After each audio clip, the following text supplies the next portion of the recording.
Anak-anaknya memang menjadi sulit ya Bu ya. Menakutkan nggak Pak? Nggak ya? Anak-anaknya nggak menakutkan, yang takutnya saya kayak ini kan ya. Terus Pak Beni ya, kira-kira apa ya yang bisa diberikan? Mungkin ada semacam saran atau petunjuk atau apa yang bisa diberikan dari sisi teori didaktik metodiknya pengajaran bahasa Inggris, bagaimana kira-kira cara yang ininya itu kepada guru-guru TK di dalam mengajarkan bahasa Inggris kepada anak didiknya. Bahwa pembelajaran bahasa Inggris di usia dini, baik itu di TK dan di SD, terutama kelas rendah 1, 2, 3, itu bukan sesuatu yang dapat dipelajari begitu saja dalam sehari, ya. Nah, di sini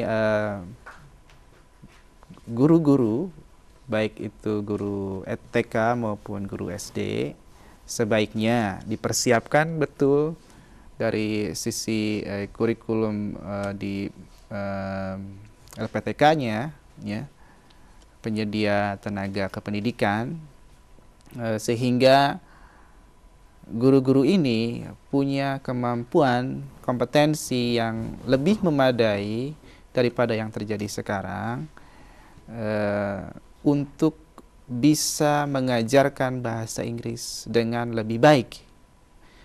Bagaimana pengajaran bahasa Inggris yang lebih baik? Yaitu pengajaran yang dikelola dengan berdasarkan pada teori-teori yang benar dalam pengajaran bahasa usia dini.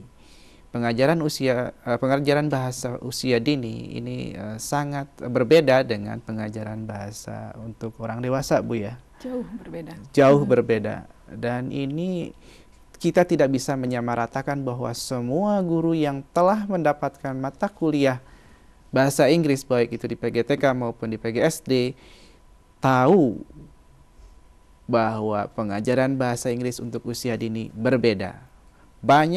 Masih banyak guru yang persepsinya tidak benar. Maka menyamakan pengajaran bahasa Inggris untuk usia dini seperti mengajar usia dewasa atau remaja. Remaja berbeda Pak dengan anak-anak, ya, dengan usia dini, ya. Apalagi dengan usia dewasa. Demikian mungkin dari sisi didaktiknya, ya, metodiknya ya. Iya. Nah, kalau begitu program bahasa Inggris yang ada di program S1 PG PAUD di Universitas Terbuka, mungkin Pak Beni bisa menceritakan sedikit. Untuk di PGTK memang kita menyiapkan satu modul yang berusaha mencakup hal-hal yang sifatnya teknis pembelajaran di kelas, ya, seperti tadi Ibu Debbie sudah utarakan bahwa ada beberapa tips atau bahkan contoh-contoh kalimat atau kata yang bisa diadaptasi di kelas, ya. Tapi di modul itu sendiri sebenarnya tidak diberikan bagaimana mengajarkan anak-anak TK, diberikan nggak? Tidak langsung. Tidak langsung, ya. Tidak langsung sih. Nah, kalau Iya. secara tidak langsung tentunya Ibu Debbie punya cara tersendiri ya di dalam menentukan cara-caranya itu. Nah, itu dari mana Ibu kira-kira mendapatkan satu pemikiran caranya mengajarkan kepada anak-anak ini? Oke. Karena di dalam modul itu kan tidak disebutkan, karena modul itu kayaknya kalau dari penjelasannya Pak Beni itu lebih ditujukan untuk kemahiran bahasa Inggris dari mahasiswanya. Hanya saja materi-materinya memang bisa diaplikasikan ya. Nah, dalam aplikasinya ini, karena di dalam modul itu juga tidak disebutkan bagaimana mengaplikasikannya, itu bagaimana cara Ibu menentukan sikap, menentukan strategi itu bagaimana? Dari mana Ibu dapatnya gitu? Ide itu memang bisa dari mana saja ya Pak ya. saya memang sering juga buka internet, cari-cari, atau tidak perlu jauh-jauh. Apa yang anak-anak lihat saat itu di kelas? Apa yang lewat di udara saat saya mengajar? Itu bisa jadi ide. Lalu kalau teori itu namanya here and now. Apa yang mereka lihat sekarang, itulah yang dipelajari. Dan itu ada di situ, Iya. konkret. Itu lebih ke praktek langsung ya Pak, ya tidak teoritis. Tidak teoritis ya. Lebih kalau anak-anak diberi teori, aduh, 5 menit konsentrasi akan hilang, gitu. Dan sekali lagi saya kembali kepada bermain. Tapi pola bermainnya bermacam-macam. Ya, saat saya mengajarkan huruf, misalnya fonik ya, itu tentu tidak lepas dengan yang real. Begitu, jangan anak-anak lah tutup mata bayangkan huruf A. Waduh, susah Pak. Tapi saya beri gambar misalnya apple dan ada literasinya ya, ada tulisannya di situ, ada huruf A-nya. Nah, ini lalu menjadi menarik kalau begitu ya Bu ya. Menarik itu begini, kan bahasa Inggris itu antara tulisan dengan bacaan, Berbeda. dengan bunyinya, Betul. itu berbeda. Seperti tadi itu misalnya kata apple, pasti tulisannya bukan apple tapi apple, gitu ya. Nah, di satu sisi juga anak-anak tahu dan mungkin sudah bisa juga membaca bahasa Indonesia, di mana antara tulisan dengan bunyinya itu sama. Nah, itu bagaimana kalau di TK itu? Apakah mereka juga kok Bu itu bukan apple Bu, itu apple misalnya begitu. Saya mengingatkan anak-anak ini bahasa asing. Itu terus terang Pak saya kenalkan. Jangan biarkan mereka tidak tahu mengapa berbeda dengan bahasa saya. Tapi tetap saya sampaikan, anak-anak ini bahasa asing, ini bahasa Inggris. Begitu. Didukung lagi dengan visual ya, dari macam film gitulah Pak ya. Saya sering hunting ke mall lah. Gitu ya. Cari VCD misalnya yang nyambung ya dengan anak-anak. Untuk ibu itu. Untuk saya pribadi dan yang cocok terutama buat untuk anak-anak. Iya, terutama jadi di anak-anak itu ditampilkan juga melalui visual ya. Visualnya. Iya. Para pemirsa di rumah, sebelum lanjut saya ingin mengingatkan lagi, jika Anda ingin ikut berpartisipasi dalam program ini, Anda dapat berpartisipasi melalui telepon bebas pulsa 0800 140 3046. Sekali lagi 0800 140 3046.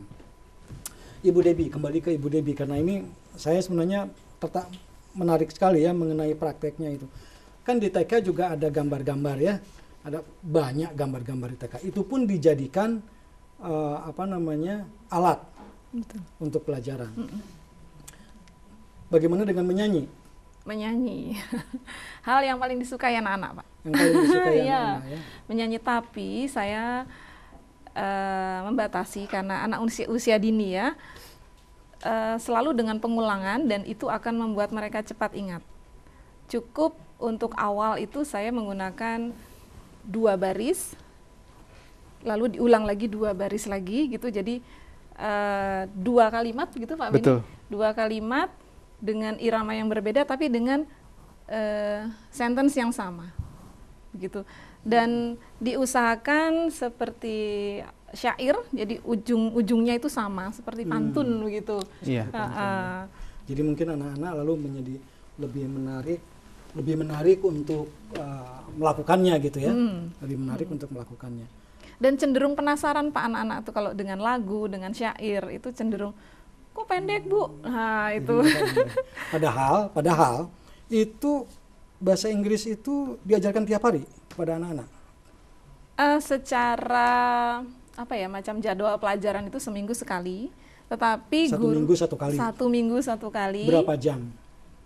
60 menit. 1 minggu 1 kali 60 menit. Tetapi dengan dukungan guru kelas yang stay di kelas, apa yang saya sampaikan guru kelas mengerti, tahu, jadi bisa diulang bersama guru kelas gitu Pak. Betul, itu yang bagus. Jadi untuk mendapatkan hasil pembelajaran bahasa Inggris usia dini yang optimal, ya perlu dukungan semua pihak, ya. Selain daripada adanya guru bahasa Inggris, ya. Kemudian ada guru kelas, ya. Jadi ada 2, ya. Kemudian orang tua, ya. Nah, ini sebaiknya untuk mendapatkan hasil yang lebih optimal, ini saling mendukung. Dengan demikian, selain guru bahasa Inggris yang mengajarkan tutur bahasa Inggris, guru kelas juga dapat membantu menyisipkan bahasa Inggris di kegiatan apapun. Ya. Betul. Nah, guru juga bisa berkomunikasi dengan orang tua tentunya kan. Ya.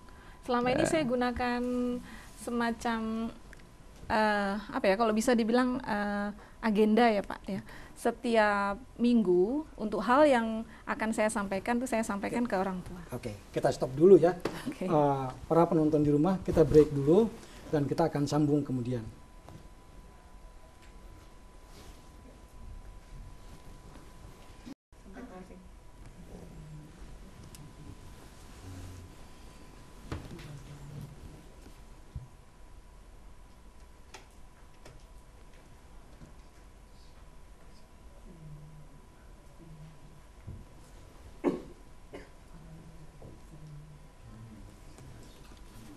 Yo, standby.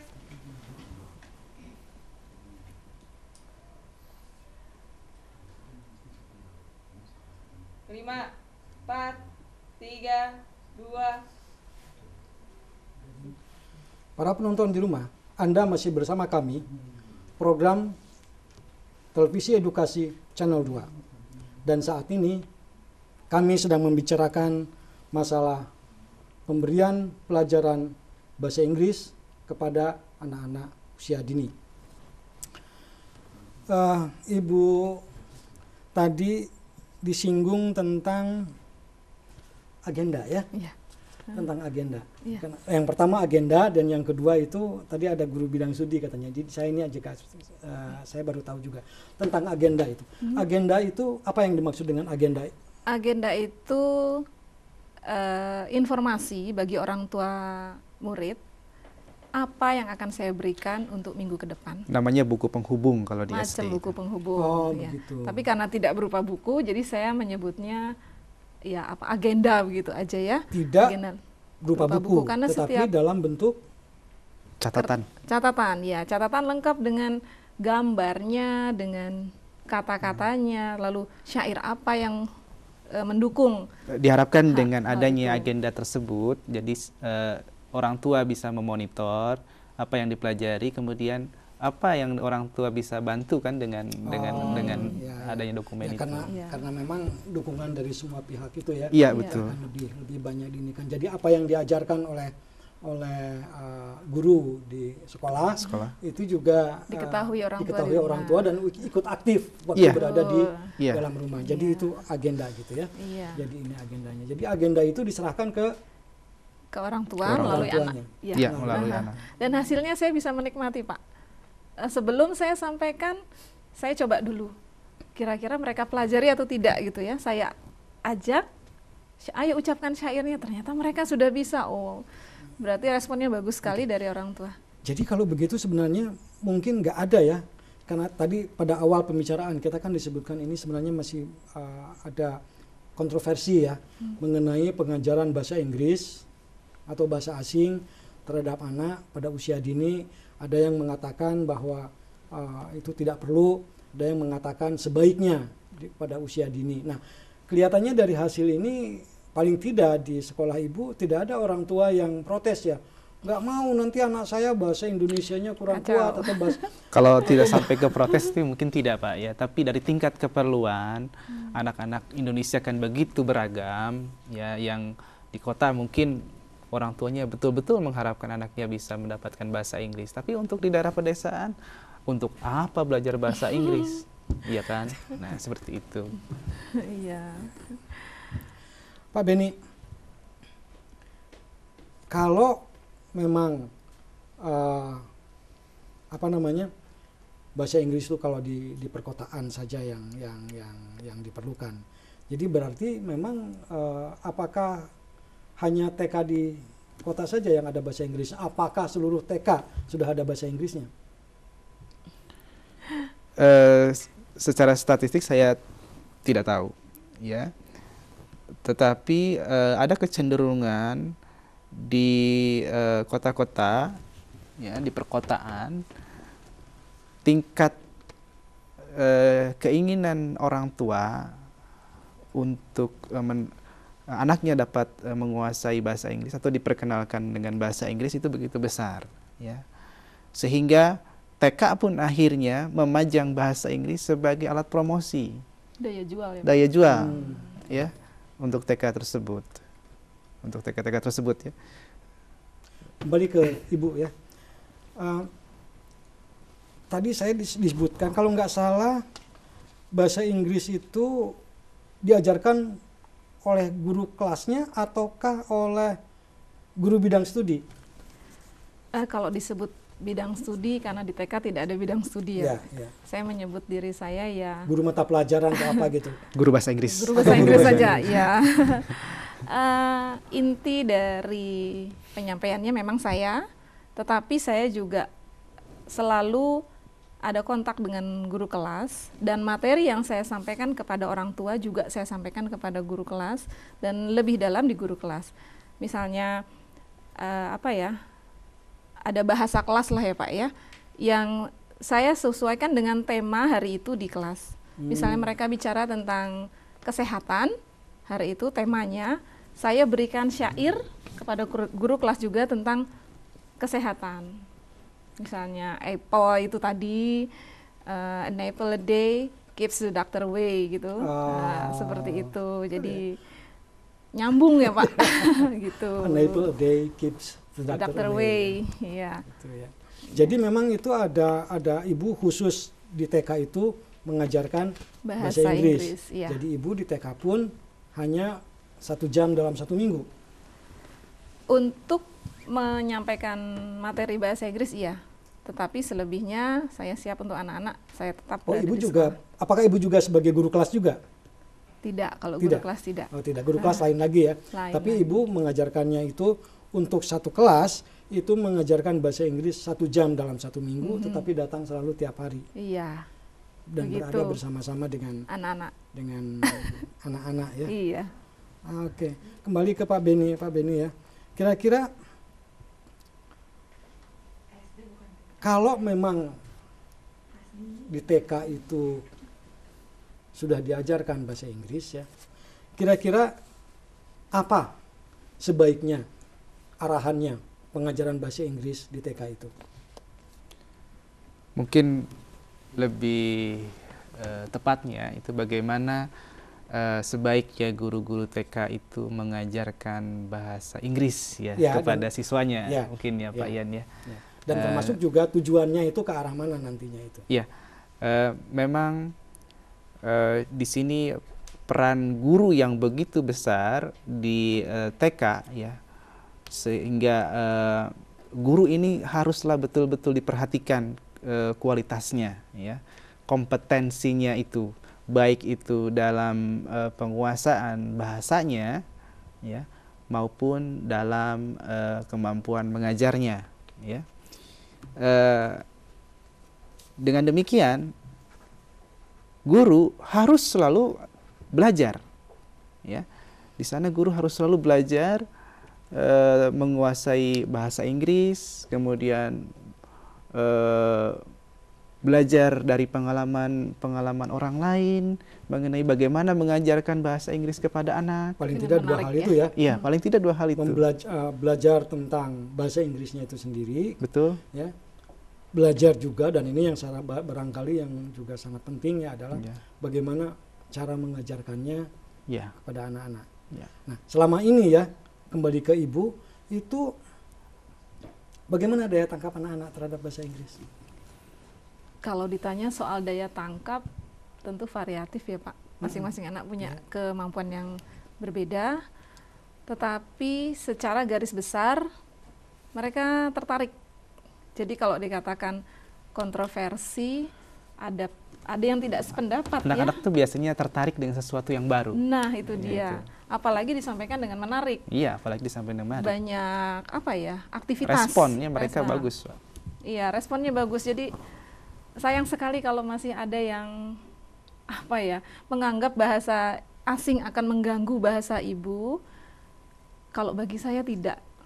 Sepanjang apa yang sudah anak-anak kenal, yang diberikan itu apa yang dalam bahasa ibu mereka tahu. Begitu. Menurut ilmu yang saya dapat begitu Pak Beni. Betul sekali. Jadi kuasai bahasa ibu dulu baru bahasa asing, dan itu tidak akan mengganggu keberadaan bahasa ibu. Iya, betul.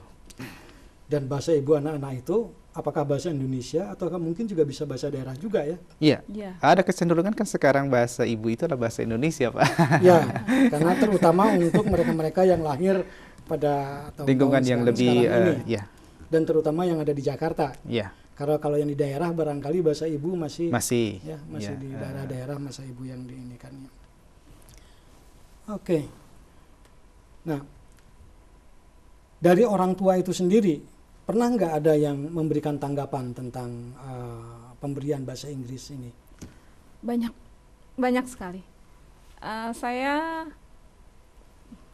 dapat balasan dari agenda itu, Ibu, seandainya saya kembangkan, saya terkejut juga Pak. Ternyata orang tua ini begitu bagus responnya. Iya. Saya hanya memberi 2 kalimat, dikembangkan apa sendiri. Apa itu Bu kalimatnya? Saya memberi kalimat begini, a can on a van. Lalu ada 4 gambar di situ, a can on a van dan a man in a van. Itu dikembangkan sendiri oleh orang tua itu, lalu lapor kepada saya.